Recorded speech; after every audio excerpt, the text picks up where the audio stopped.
कहां से बताया आपका? हम आधुनिक भारत के इतिहास में हमने 3 चरणों में उसको बांटा था। कौन कौन सा बताया आपका? एक तो बांटा था हमने 1800 क्या बताया आपका 85 से लेकर के तो 1900 क्या बताया आपका 5, पहला चरण इतिहास का। ठीक, सेकंड हमने बांटा था क्या बताया आपका 1905 से हम बात करें तो 1900 क्या बताया आपका 15, और तीसरा हम बात करने वाले 1915 से लेकर के तो 1900 आपका क्या होता है 47। ये आधुनिक भारत का जो इतिहास है इसको हमने 3 चरणों में बांटा है। कौन कौन सा बताएं? प्रथम, द्वितीय, तृतीय। पहले वाले को हम क्या बोलेंगे? इसे बोलेंगे उदारवाद। क्या होता है आपका? उदारवाद। या बोलेंगे नरमपंथी। क्या बोलेंगे? नरमपंथी। सेकंड वाले को हम क्या बोलेंगे? हम बोलेंगे उग्रवाद। उग्रवाद नहीं बोलेंगे, गर्मपंथी बोलेंगे। उग्रवाद अच्छा नहीं लगेगा। क्यों नहीं लगेगा? क्योंकि देखिए उग्रवाद थोड़ा सा अजीब शब्द हो जाता है। जिन लोगों ने हमें आजादी दिलवाई वो उग्रवादी नहीं थे, वो आतंकवादी नहीं थे, वो क्रांतिकारी थे, राष्ट्रवादी थे, देश के लिए थे। ठीक है ना, इसीलिए हम उन्हें उग्रवादी कभी कह ही नहीं सकते। क्लियर ना आपका? तो गर्मपंथियों का समय आपका कहलाएगा। ठीक है ना। आगे हम बात करें, अब ये वो युग आता है जब उदारवादी मतलब गर्मपंथी और नरमपंथी दोनों एक साथ एक मंच पर आ जाते हैं। ठीक, लेकिन इनको एक साथ एक मंच पर कौन लेकर आता है? Annie Besant. कौन? एनी बेसेंट जो आयरलैंड की लेडीज होती है, वो गरम दल नरम दल दोनों के नेताओं को एक साथ में जो है आपका लखनऊ समझौते, लखनऊ अधिवेशन के अंदर साथ में लेकर आ जाती है। तो हम बात करें 1915 में, लेकिन यहाँ पर सबसे बड़े हीरो कौन होते हैं? Mahatma Gandhi, MG college. अरे एमजी कॉलेज नहीं, महात्मा गांधी है ना, आजकल यहाँ पे ज्यादा नाम ही रटा हुआ है, महात्मा गांधी है ना। तो महात्मा गांधी का जो कार्यकाल है आपका वो कब शुरू होता है आपका? 1915 से लेके 1900। कार्यकाल से मतलब ये है कि इनका समय भारत पर इनका प्रभाव कब होता है? 1915 से 1947। अब मैं एक बार रिवाइज करते हुए आपको आगे लेके आता हूं ना। 1857 में क्रांति हुई, सब जानते हैं। क्रांति का प्रतीक क्या था? कमल और रोटी। क्लियर ना आपका? हमने पढ़ा कि 57 की जो क्रांति थी आपकी, इस क्रांति के समाप्त होने के बाद यह 1818 समाप्त हो जाती है। भारत जो है आपका पूरी तरह से ब्रिटेन की संसद के अधीन आ जाता है। किसके अधीन आ जाता है बताएं? ब्रिटेन की संसद के अंडर में कौन आ जाता है? भारत। ये हमने पढ़ा। आगे हमने बात की, कहने का देखिएगा भारत पर जो है आपका 1857 से पहले ईस्ट इंडिया कंपनी का शासन था। किसका बताया आपका? एक चीज और हमने पढ़ी थी कि 1833 का जो कानून था, एक्ट था, अंग्रेजों ने बनाया था, उस कानून में जो है आपका अंग्रेजों ने कर दिया था कि अब जो है कंपनी भारत पर व्यापार नहीं बल्कि क्या शासन करेगी। यानी हम देखा जाए तो भारत में कंपनी आई 1600 ईस्वी में। ठीक, कंपनी के जो कानून है आपके वो कब आने शुरू हुए? वो 1773 में क्या रेगुलेटिंग एक्ट आया आपका, और यहाँ से कानून बनाए कंपनी ने अलग अलग। इन कानूनों को बनाते बनाते जो है आपका कंपनी का शासन कब तक रहा? 1833। कंपनी ने व्यापार कब तक किया? 1833 तक। क्लियर ना आपका? 1833 के बाद की हम बात करें तो कंपनी ने भारत पर क्या किया? शासन। बात पहले बढ़ गई। अब 1858 की जब क्रांति विफल हो गई तो इस विफल होने की क्रांति के बाद में जो है भारत में क्या बताया आपका पढ़े लिखे लोग आए, और पढ़े लिखे लोग जो थे आपके वकील बनकर आए। उन्होंने किसकी स्थापना की? कांग्रेस की। तो हम यहाँ से देखते हैं कि 1860 में एक घटना हमने पढ़ी कि भारत में पहली बार बजट पेश हुआ। क्या बताया आपका? पूरे भारत का अंग्रेजों ने बजट बनाया 1860 में, ये आप सभी जानते हैं। भारत का पहला वायसराय कौन हुआ बताइए आप मुझे? अरे कौन वायसराय कौन है? कौन है? Lord Canning. कौन है बोलिए? अब एक बार मुझे आप सारे के सारे बताएंगे। बंगाल का पहला गवर्नर रॉबर्ट क्लाइव, बंगाल का पहला गवर्नर जनरल हेस्टिंग्स, बंगाल का पहला, भारत का पहला गवर्नर जनरल कौन बोलिए? Lord William Bentinck. बेंटिंग बने ना आपका 1833 एक्ट के तहत आपका। आगे बताइएगा, अब बताए भारत का पहला वायसराय बाद में बना लॉर्ड कैनिंग। ठीक, अब आप बताइए भारत का अंतिम ब्रिटिश वायसराय कौन? Lord Mountbatten. तो हमने बात की। अब देखिएगा 1947 में भारत की आजादी के बाद क्या हुआ? आजादी के बाद जो है आपका वापस से देखा जाए, ठीक है ना, तो अब भारत के व्यक्ति को गवर्नर जनरल बनाया। तो पहले भारतीय गवर्नर जनरल कौन बने? सिराजुद्दौला। तो ये मेन पॉइंट आपको क्लियर होगा इधर वाले। अब देखिए आगे ना 1857, 1860, 1885। आप सब जानते हैं 1885 में 28 दिसंबर के दिन भारतीय राष्ट्रीय कांग्रेस की स्थापना होती है। कांग्रेस पार्टी आती है 72 लोगों के साथ में। डब्ल्यूसी बनर्जी कांग्रेस के कौन होते अध्यक्ष। वो कांग्रेस की स्थापना कहां पर हुई थी? तो मुंबई में। कहां पर बताएं? ये आप भारत में जाएंगे तो भारत में कहां पर हुई थी बताएं? आपका मुंबई। तो भारत के जो है मुंबई में ये आपका आ जाएगा क्या बताएं? मुंबई। मुंबई महाराष्ट्र। आप सब जानते हैं कि महाराष्ट्र जो राज्य आपका वो 1 मई 1960 को बना है और इससे पहले महाराष्ट्र का नाम क्या था बताया? आपका बंबई राज्य। क्या बताया? आपका महाराष्ट्र और गुजरात दो राज्य आपके बने 1960 में। आजादी के बाद जब राज्यों का पुनर्गठन होता है तो भारत में क्या बताया? आपका राज्य बनते कौन कौन से? एक तो महाराष्ट्र और एक आपका कौन सा? गुजरात। ये आपको वेरी वेरी इंपॉर्टेंट याद रखना है। क्लियर ना? आगे बात समझ में। अब देखिएगा, अब बात करें हम 1885 में कांग्रेस की स्थापना हुई। डब्ल्यूसी बनर्जी पहले अध्यक्ष। संस्थापक कौन बने जाएंगे? एओ यूंग। ये हमने पढ़ लिया इसलिए इसको जल्दी में लेकर चलते हैं। आगे हम बात करते हैं 1886 में दादा भाई नौरोजी कहां पर? कोलकाता। का मतलब ये आपका कोलकाता। कोलकाता में क्या बनते हैं? अध्यक्ष बनते हैं। ठीक। कांग्रेस को नाम कांग्रेस किसने दिया? दादा भाई नौरोजी ने। 1887 की बात करूं मैं इसमें नीचे, ठीक है ना? अधिवेशन कहां पे होता है? मद्रास में। मद्रास होता है आपका चेन्नई। किसकी राजधानी? तमिलनाडु की। तो मद्रास में जो है तीसरा अधिवेशन होता है। ठीक। अध्यक्ष कौन होते हैं बताइए? कौन होते हैं? बदरुद्दीन तैयब जी। तो भारतीय राष्ट्रीय कांग्रेस के पहले मुस्लिम अध्यक्ष कौन? बदरुद्दीन तैयब जी। आगे बात करें हम तो 1888 में आप सब जानते हैं यूपी में क्या था आपका?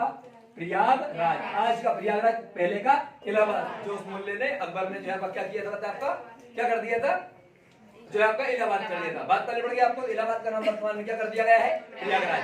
बात समझ में आपको आई कि नहीं? आगे सभी को। तो प्रयागराज जो है आपका, यहाँ पर 1888 में एक बैठक होती है, ठीक है ना? उस बैठक का जो है आपका अध्यक्षता कौन करता है? जॉर्ज यूं। कौन बताए? तो भारतीय राष्ट्रीय कांग्रेस का पहला अध्यक्ष डब्ल्यूसी बनर्जी। ठीक। आगे पूछे दादा भाई नौरोजी कब बने? 86 में। पहला मुस्लिम कौन? बदरुद्दीन तैयब जी। पहला अंग्रेज कौन? बात समझ में आई कि नहीं बताएं आपको? आगे ना सभी को। अब आगे बढ़ते हैं हम लोग। आगे बढ़ेंगे तो आप देखिएगा 1800 हम आएंगे कब? 92 में। 1892 में कांग्रेस पार्टी इतनी बड़ी हो गई कि कांग्रेस पार्टी की ओर से अब क्या बताएं? दादा भाई नौरोजी इंग्लैंड से क्या बने? सांसद। इंग्लैंड के संसद में जाकर सांसद बने कौन? दादा भाई नौरोजी। Very very important. जो गुजरात के निवासी थे। कहां के बताया? आपको गुजरात के, है ना? भारत में इतने बड़े क्रांतिवीर रहे, वो कहां के रहे? गुजरात के रहे। आप सभी जानते हैं, ठीक है ना? आज ही वर्तमान में है, ठीक है ना? बड़े बन आगे चलेगा, क्योंकि इतिहास के हिसाब से हम देखने को मिलता है। सही नहीं होता आपका? आगे हम बात करते हैं 1893 में। आप सब जानते हैं कि क्या हुआ? अगेन से जो है आपका लाहौर में अधिवेशन हुआ और लाहौर अधिवेशन में दादा भाई नौरोजी क्या बने? कांग्रेस के अध्यक्ष बने। यह बने पड़ा, ठीक, मतलब सांसद बनने के बाद। आगे हम बात करते हैं 1893 में स्वामी विवेकानंद जी कहां गए? भारत से अमेरिका। कहां गए? आपके यूएस। अमेरिका में जो है आपका शिकागो में धर्म सम्मेलन को संबोधित किया और हिंदू धर्म का जो परिचय है दुनिया को कराया। किसने? विवेकानंद जी ने। ये आपको ध्यान देने, तूफान हिंदू के नाम से जाना जाता है इतिहास के अंदर। क्लियर ना? तारीख क्या थी? 11 सितंबर ऐसा माना जाता है, ठीक है ना? चलेगा, आगे बढ़ते हैं हम लोग। आगे देखिएगा 1893 में हमने पढ़ा कि बाल गंगाधर तिलक जो महाराष्ट्र रहने वाले थे, उन्होंने किसकी स्थापना, किसी शुरुआत की? गणेश उत्सव की। देखिए गणेश उत्सव की शुरुआत क्यों की गई थी? भारत के लोगों को एकत्रित करने के लिए। अंग्रेजों ने ऐसे कुछ कानून बना दिए थे कि भारत के लोग इकट्ठे नहीं हो पाते थे। तो अब इन्होंने कहा कि धार्मिक रूप से कम लोग इकट्ठे हों। जब लोग इकट्ठे होंगे, एक मंच पर आएंगे, एक साथ आएंगे, तो अंग्रेजों के खिलाफ प्लानिंग कर पाएंगे। आई बात समझ में? तो शिवाजी उत्सव और क्या बताएं? गणेश उत्सव की शुरुआत किसने की बताया? आपका किन्होंने की? किसने? बाल गंगाधर तिलक ने। ये वेरी वेरी इंपॉर्टेंट है, आपको ध्यान रखना है। बात समझ में आपको आई कि नहीं बताया? आगे सभी को। आगे बढ़ते हैं हम लोग। आगे देखिएगा, आगे आते हैं हम लोग 1896 में कांग्रेस का 12वां अधिवेशन होता है। कांग्रेस के 12वें अधिवेशन में पहली बार वंदे मातरम गाया जाता है। क्या बताएं? तो कांग्रेस के किस अधिवेशन में वंदे मातरम गाया गया था? 12वां। कब? 1896 में। बात पहले बढ़ गई। बंकिम चंद्र चटर्जी ने क्या इसको लिखा था? पहले बढ़ गया, ये आपको ध्यान रखना है, वेरी वेरी इंपॉर्टेंट है। अब सीधे हम आए 1806 के बाद 1905 पे, कि 1905 में जो आपका है बंगाल है, ये क्या है? बंगाल। इस बंगाल को दो भागों में बांटा जाता है, एक तो हिंदुओं का, एक किसका? सॉरी इधर वाला किसका? मुसलमानों का, इधर वाला हिंदुओं का। आज हम पश्चिम बंगाल को देखते हैं कि पश्चिम बंगाल इधर में आता है, तो पश्चिम बंगाल जो है आपका, ठीक है ना, जबकि है तो पूर्व में एमपी के, भाई एमपी तो इधर में आपका, पर एमपी इधर है, फिर पश्चिम बंगाल क्यों बोलते हैं?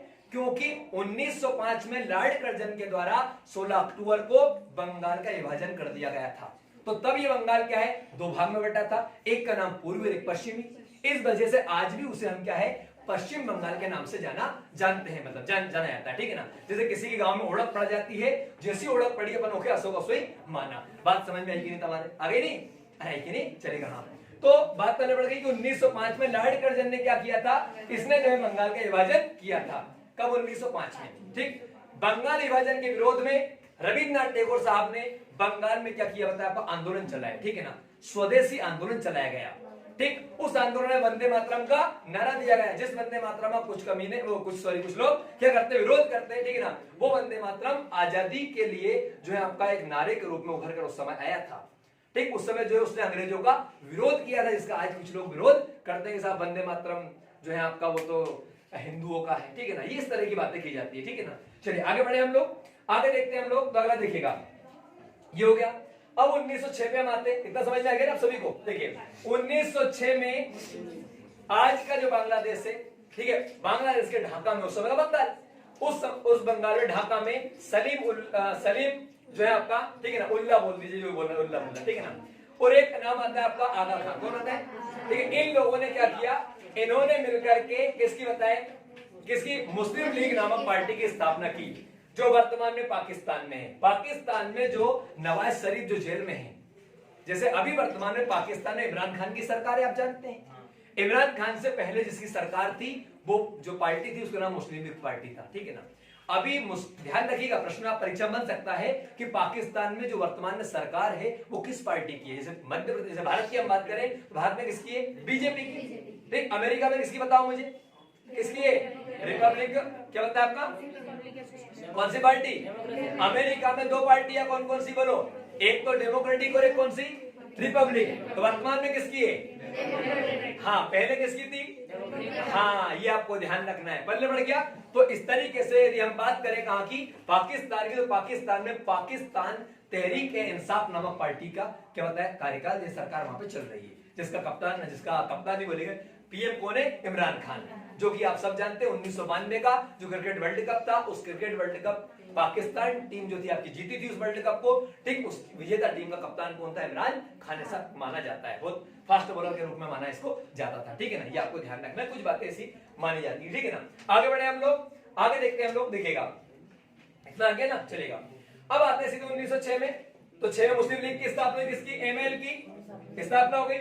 1907 में अब क्या हुआ, हाँ, अब हुआ भैया कहां पे, गुजरात में आता है, क्या ये गुजरात है, क्या था आपका, सूरत, गुजरात के सूरत में अधिवेशन हुआ। इस अधिवेशन में क्या हुआ, इसमें जो है कांग्रेस जो थी अब क्या टूट गई, किसमें, गरम दल में और नरम दल में। तो यहां से युग कौन सा आ गया आपका, गरमपंथी। कारण क्या, 1905 से ही घटना शुरू हो जाती है, इसीलिए 1905 से इस समय को माना गया। आप ये नहीं मान के चलिएगा कि सर 1907 में जब मान लो गरम दल नरम दल बने तो आपने 5 क्यों लिखा, तो घटनाएं पहले से होना शुरू हो गई थी, इसीलिए अपन ने क्या बताया, उस युग को 1905 से लिया। बात समझ में आपको आई कि नहीं बताएं, तो 1905 से 1915 तक इस तरह का शासन रहा आपका। इस समय में जो है आपका अलग अलग क्रांतिकारियों ने क्या बताया, भारत में जो है अलग अलग जगह पर अंग्रेजों के ऊपर क्या बताया, हिंसा की, हिंसा के माध्यम से उनको भारत से बाहर खदेड़ना चाहा। लेकिन अब सब जानते हैं कि हिंसा ही जो है किसी चीज का पूर्ण कह सकते हैं हम लोग कि पूरी तरीके से उसका एक सॉल्यूशन नहीं होता, समाधान नहीं होता है, ठीक। सारी चीजों, सारे पहलुओं को देखना पड़ता है। क्लियर ना आपका, आगे देखते हैं हम लोग। तो 1907 में क्या सूरत में अलग हुए। 1908 में कांग्रेस ने अपना संविधान बनाया, किसने, कांग्रेस पार्टी का संविधान 1908 में बना, ना कि भारत का, ये ध्यान रखिएगा। 1909 में आते हैं हम लोग, तो मार्लिमेंटो नामक अंग्रेजों ने क्या किया, एक कानून पास किया, और क्या कानून पास कर दिया कि मुसलमान मुसलमान को वोट डालेगा, हिंदू हिंदू को वोट डालेगा। बात पहले पड़ गई। 1911 में क्या हुआ, 1911 में दिल्ली को भारत की राजधानी बनाने की घोषणा हो गई, 12 में बन गई, ठीक। 1911 में कांग्रेस का अधिवेशन कोलकाता में हुआ, और इस अधिवेशन के अंदर क्या बताए, ठीक, इस अधिवेशन में अध्यक्ष कौन रहे, पंडित विश्वनारायण दत्त। बात पहले पढ़ी कि नहीं पढ़ी बच्चा आपका आ गया। और इनकी अध्यक्षता में जो है आपका देखा जाए तो क्या बोलते हैं आपका, जनगण मन को गाया गया। तो भारत में पहली बार जनगण मन कब गाया गया, 1911। कांग्रेस के किस अधिवेशन में, 27वां, वेरी इंपोर्टेंट, कौन सा बोलिए, 27वां। कांग्रेस के 27वें अधिवेशन में क्या बताया आपका, क्या गाया गया था, जन गण मन गाया गया था। बात समझ में आ गई आपको? वेरी वेरी इंपॉर्टेंट है। रविन्द्रनाथ टैगोर साहित्यकार, कौन सा बोलिए? साहित्यकार। तो भारत में साहित्य का नोबेल प्राप्त करने वाले पहले कौन हुए? रविन्द्रनाथ टैगोर। बहुत बढ़िया। अच्छा, शांति का किसको मिला बताओ मुझे? कैलाश सत्यार्थी जी। कैलाश सत्यार्थी ने वो पाकिस्तान की लड़की, क्या नाम है, मलाला, उसके साथ में जो आपका संयुक्त रूप से क्या प्राप्त किया? शांति का नोबेल। वेरी वेरी इंपॉर्टेंट है। देखो प्रश्न को कैसे पूछ ले वो, उसने पूछा कि भारत में अंतिम रूप से आखिरी समय में सबसे कह सकते हैं हम लोग कि सबसे आखिरी में शांति का नोबेल भारत के किस व्यक्ति को मिला? तो कौन है? कैलाश सत्यार्थी। आपसे पूछे वो कि भारत में सबसे आखिरी में अर्थशास्त्र का किसको मिला? तो अभिजीत बनर्जी। कहां के? पश्चिम बंगाल के। अभी नहीं मिला उनको, ध्यान रखिएगा। अब ये ना आ गया कि नहीं आता आपका? आ गया ना सभी को? तो ऐसे वो प्रश्न आपसे पूछ सकता है भी। हालांकि अब नोबेल की जब बात करें तब मैं आपको उसको पढ़ाऊंगा। इतना पहले पढ़ गया, आगे बढ़ते हैं हम लोग। 1911 1912 में राजधानी बन गई। 1914 में पहला विश्व युद्ध आपका शुरू हो गया। कब से कब तक चला बोलो? 1914 से 1918 तक चला।